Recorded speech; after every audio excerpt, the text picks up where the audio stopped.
నా రక్షకుడైన దేవుని నా ఆత్మ నా రక్షకుడైన దేవుని యందు ఆనందించును. ఏంటిది? మన ఆత్మ ఎవరైనా ఆనందించాలని వాక్యానికి ఎవరైనా ఆత్మ నా రక్షకుడైన దేవుని యందు ఆనందించును అని చెప్తున్న మాట ఎవరు చెప్తున్నారు తెలుసా?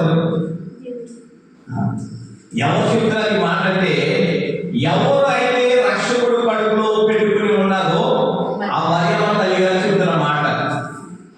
ఎవరైతే ఆనందిస్తుందో చెప్తుంది. మనం ఫస్ట్ 41 నుంచి 45 వరకు లేదా 46 వరకు ఎలిజబెత్ మాట్లాడగా వెళ్తాము. 46 నుంచి మరియమ్మ గారు మాట్లాడుతున్న మాటలు మనం వింటాము.